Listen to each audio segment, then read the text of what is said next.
Welcome to Get Your Mind Right, your regular dose of insights and motivation for merchant service sales, digital marketing, and personal growth. Hey, good morning.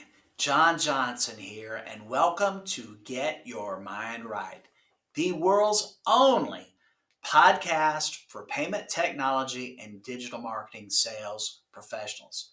Hey, folks, we're on episode 3 of Handling of Objections. So, a couple of recaps here. We've talked about the Mac Daddy of all objections, and that is, I want to think about it. And then we also talked about your money's too much or your price is too high. And both of these, if you miss these episodes, I really encourage you to go back and listen to them and catch up. But both of these, we run our offense in the same pattern, okay? We don't want to put our client on the defensive, but at the same time, we've got to understand what the think about it process looks like and how we handle that. And secondly, if it's the money, we don't really know what that means. We've got to ask those questions. So again, if you missed that, go back and catch up on that.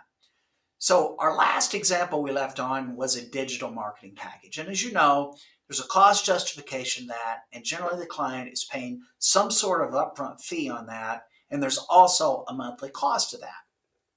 So let's say that we're in this and the client, they want to think about it. Okay, and I've handled this by saying, hey, Mr. Client, when I get this far in the process and I hear that, it generally means one of two things. It means I didn't really do a great job of explaining to it and really making you understand how this all worked. Or number two, you thought that it was too much money.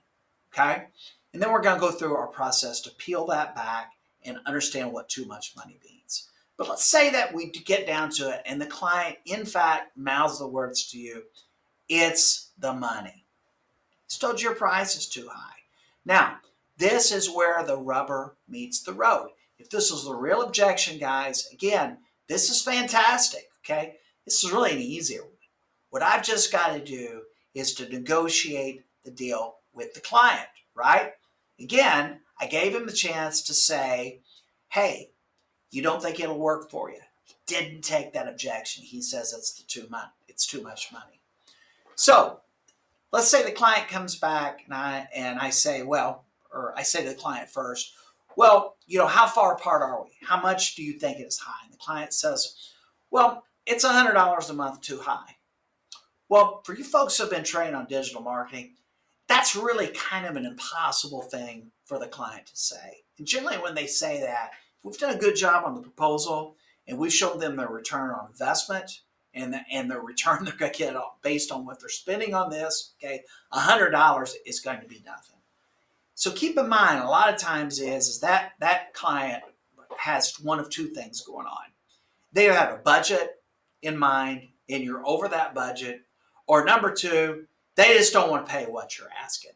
And I'm telling you, folks, there's a lot of people out there that are that way. Whatever it is that you're asking, they want to pay less than that. Okay, but again, this is really, really, really good news because at this point, again, we're just negotiating. Okay, so what's really important in this regard is to understand where you go at this point, because again, the hallmark of a bad salesperson is that the first thing they do is they lower the price. One of the things I want to point out here is I feel like, me personally, I am really great at handling these objections. But that being said, what I am really bad at is reading someone's mind.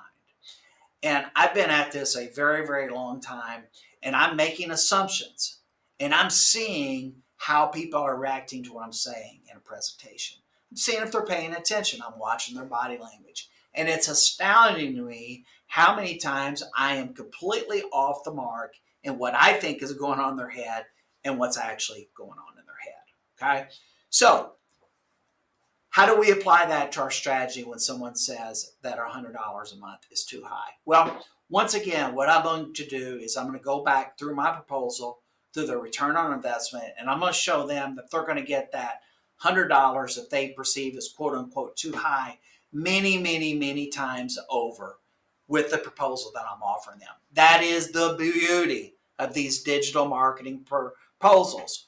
We're finding our clients new ways to create new money and new revenue streams. So let's say I can't win that. Or customer says, yeah, I get that, but this is our budget, or this is what I had in my mind, and I'm really stuck on that $100. Okay? That's a tougher one, right?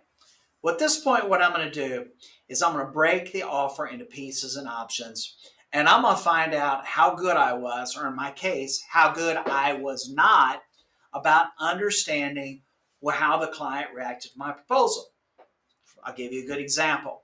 When I'm pitching a digital bundle, most of the time it's going to have a website, we're going to have listings management, we're going to have search engine, and we're going to have social media in there. And when I'm shooting the proposal to the customer, again, I'm watching them. I'm gathering information. I'm seeing how they're reacting to that. I'm watching their body language. I'm noticing things about how much excitement they got in their face, how many questions this is generating. All those things you deal with on a daily basis, but I'm really paying attention to this. So the first thing that I will do is I'm going to figure out which one of these items or pieces of the proposal that I thought they were the least interested in.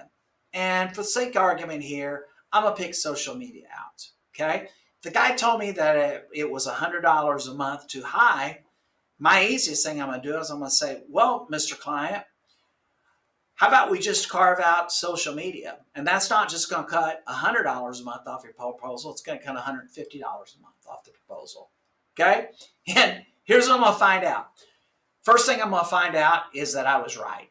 They weren't that excited about social media, and that $100 extra a month that was stuck in their mind, they're going to think about it for a second, nod their head, shake their head, and they're going to go, yeah, I think that works. 9 out of 10 times, though, you know what, guys? I was completely wrong. I misread the situation. And these type of customers, they tip their hands very quickly. They go, oh, no, I want the social media in there. Okay, so a couple of things happen. Is number one, once again, I'm confirmed that I didn't read the situation right. And number two, that client told me that social media is important to them. They said that, okay? I'm going to say, well, okay, I guess we could cut out search engine. I mean, that seems pretty important. No. I want the search engine optimization in there too, okay? These are great clients to have because, again, guys, what you're doing now is you are just negotiating price, okay? So what do you do in this situation? Well, what you're going to find, if you've done a really good job on your proposal, customer doesn't really have a lot of leverage to really beat you down in your pricing because you are delivering a lot of value to them, okay? But if they are, and they're just one of those people, they're browned and determined to get a lower price from you, here's what I'm going to do, okay? I want something in return. Again, guys, if I got a whole digital package on this, and the guy says I'm $100 a month too high, I'm going to find a way to get to it. I'm not going to walk away from the deal over this. But I want something back, okay? I'm giving here, so what are you going to give? All right? Well, if I'm a digital marketing professional and processing is my sideline, I'm going to tell them, you know what? I'm going to do that. I'm going to meet your demands, but I want your processing. And oh, by the way, I'm going to save you a lot of money in your processing that's going to pay for a lot more than your $100 that you want to spend over and over and over. That's the deal. Okay? Seems like a fair thing, right? Something for something, quid pro quo.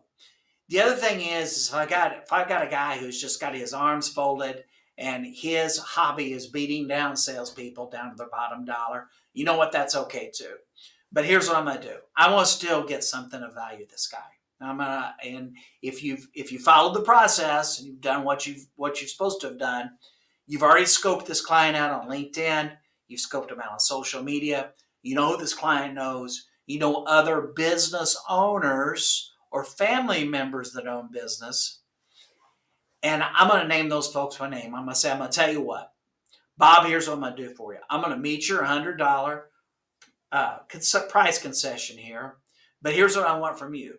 Here's 3 names that I want introductions to. That's it. That's all I'm asking. Is that a fair deal? Okay. And guess what? You got a guy that's a hard trader here. And you know what? His friends know this. And his friends and family members know if you got this guy to say yes, you must be pretty darn good at what you do. Hey, that's all the time we have for today. Tune in on Friday. It is Mailbag Friday. And we'll be back on Monday with episode 4 of Overcoming Objections. Until then, keep your mind right. Thanks for listening. Be sure to tune in every Monday, Wednesday, and Friday at 9:30 Eastern. Like, follow, share, and set your reminders. And remember, always keep your mind right.